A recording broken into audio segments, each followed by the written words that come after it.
a big architecture buff too, so this is really neat. What is this?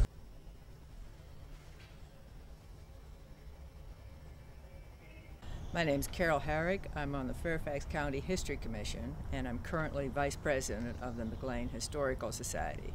This afternoon we are at Salona, a historic home in McLean, Virginia. The house is built upon land property that Thomas Lee patented in 1719. He patented a little over 3,000 acres. Salona was built later on property that he patented. His son, Philip Ludwell Lee, was an owner of the property. His daughter, Matilda Lee, who was the wife of Lighthorse Harry Lee, owned the property. And then later on, it went to another Lee, which was a cousin. During the War of 1812, on August 24th, 1814, it's thought that James Madison spent the night here, that the British burned the city of Washington. Dolly Madison spent the night a couple of miles down the road at a place called Rokeby. During the Civil War, during the early stages of the Civil War, 1861 in October 10th to mid-March of 1862, this property was occupied by Union troops, and General William Farrar Smith, known as Baldy Smith, used the Salona House as his headquarters, and the Vermont Brigade encamped on the property. Now, the Vermont Brigade was the first brigade that consisted of single regiments from a single state, and General Smith wanted to be with his Vermont troops. So this house has survived over time and is very special to McLean. Salona is significant to McLean because of its history. From the very beginning of Virginia, this property was significant because it's near the Potomac River. And then with the Lee family and the Madisons, and with Baldy Smith, the Smoot family owned this property for over 100 years before the DuVals purchased it. And it's a treasure because when Clive and Sue DuVal purchased the property, I think in 1952, they restored the house and have opened it up and have hosted events for the community. And to this day, there are major events that they host. Some are for the McLean Project for the Arts. They raise money, but it gives the chance for the public to be here on the grounds to get a feeling of the past. I mean, when you walk in here, it's like walking back in time. It's like when you go to Montpelier, you've walked back in time. And yet you're right next door to downtown McLean. So you have the past with the present. I'm Karen DuVal, my husband Dan, and we're in the living room at Salona in McLean. My parents bought this back in 1952, and they sort of pieced together some pieces. So at the end of the day, they actually had a little over 60 acres, and then some of it was taken for the expansion of Dolly Madison 123. So we currently, between the house and the almost 8 acres around the house, which is in a historic conservation easement, and then an additional roughly 42 acres, well, 45 acres I guess, of which 41 and a half are in a conservation easement. That's the property. And on the property, of course, we have the house, the main house structure, which we think was built around probably 1810, 1812. We don't really know. You know, there are differing views on when that was. We do have a picture of it from the Civil War, and the kitchen wing was not there during the Civil War, so it was clearly post-Civil War. Again, I'm not exactly sure when, but one presumes kind of late 19th century. But we know there were wings that existed here before, wooden wings, probably on both sides, large wooden wings, and there are some pictures that show at least one of those, and there's some artifacts outside that might suggest that some of the foundation that is part of the post-Civil War wing was actually a remnant of an earlier structure. And there is some thought that there might have been a dwelling here, whether it was this or something else, before the 1800s, possibly when the Lees owned the property and were doing some early development in the area. But again, that's speculation. We don't really know. And interesting, sort of kind of in sync with that is when they were doing some of the archaeological studies in connection with our conservation easement, the Fairfax County Park Authority. Some of the artifacts that they found outside one of the structures were more colonial era as opposed to Civil War and earlier. So that seems to support the notion that there was a dwelling here, you know, a good bit earlier than we think this main structure was built, but we don't exactly know what and, you know, exactly where it was. So, but there is so there was an old building, which is where they found some of these out near what's now Buchanan Street. There is the foundation of a very large bank barn that we have pictures of from the turn of the 20th century. And there were all sorts of farm buildings around.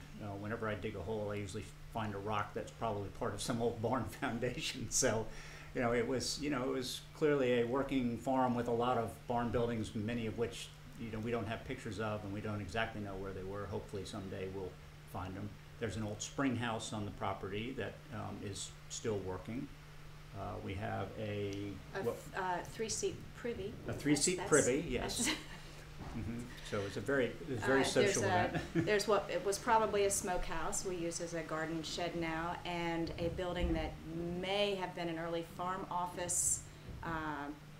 Could have been an early kitchen, but the fireplace isn't very large in it. So there's a lot that we don't know about the property yet, but there are a lot of remnants of its earlier times when it was an agricultural concern.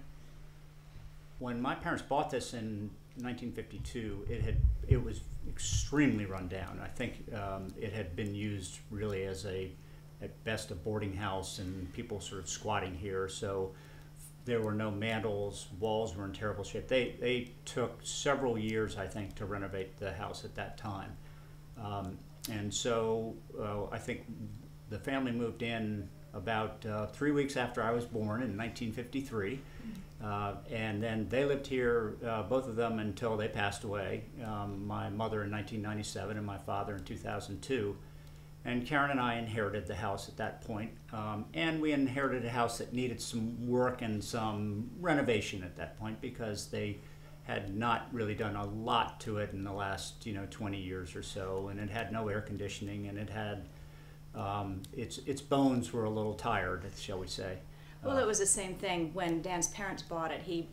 They bought the property from the Smoot family, which is a wonderful local family who'd owned the property for about 100 years. But toward the end of their ownership, they weren't living in the house, and that's when, sometimes when it's at the end of a long run, there's some deferred maintenance, and that has happened in our family as well. It's probably happening right now, as a matter of fact. But there is an old house is really a labor of love, trying to keep things going. And when we did our renovations, at one point we thought we were going to do it through the Department of Interior and follow their guidelines. We did try to do that. I think we were probably stricter than they were as far as what we wanted to do, or what our ambitions were. Ours was really to put it back so you couldn't tell so much that we had been in behind the walls. But that's when we did things like put in air conditioning and repair the plumbing, so that when you flushed upstairs, it didn't come in downstairs, and that sort of not very exciting thing, but things that you really are happy to have done once you get them finished. So we're sort of in a holding pattern, I guess, right now, trying to keep things in good repair so that the house is here for a long, long time to come.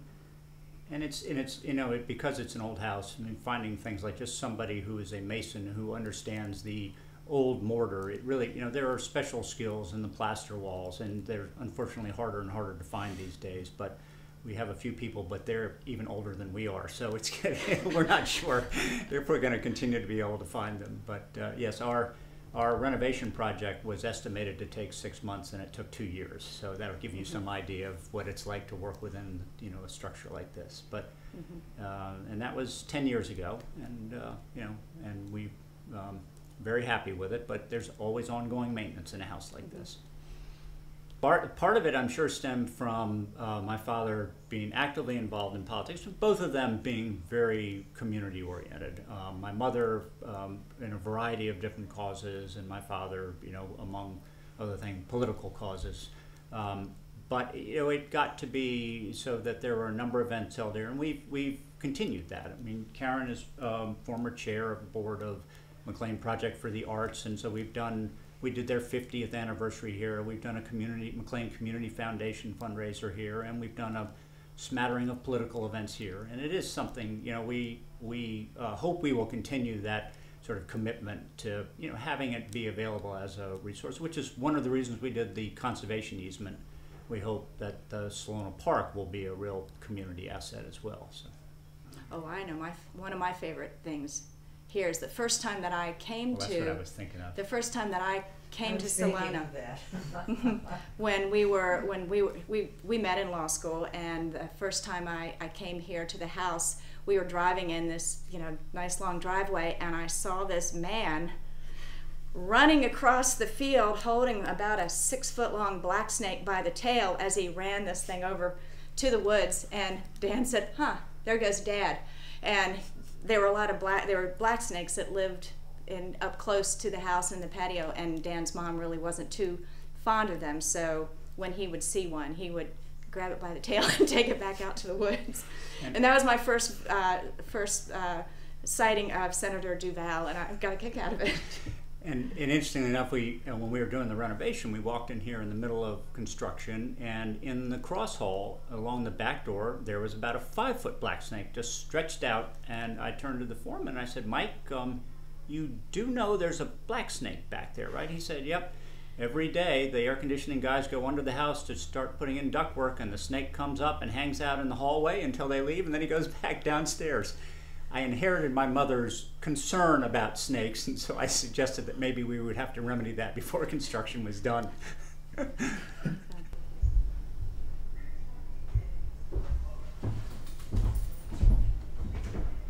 will you note that's courtesy of the Vermont Historical Society. Awesome. I took down the also. Okay, great. So that's the, let's see if there's anything. That's perfect. It should be facing the other way, but It's all kind of eyeballed. yeah. Nice. You didn't realize that it's not like you can get a satellite picture and put it in. He was walking from place to place. It's pretty cool. Yeah, when you look at some of the maps, you see the way they draw Chainbridge Road or whatever, and they're not quite right, but.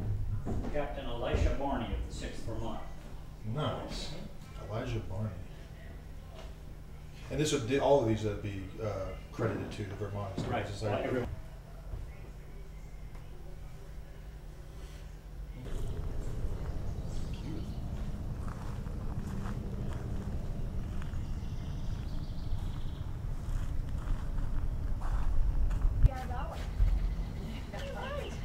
Someone has a wig she's going to loan me, and a turban, and a turban. She wore very low cut.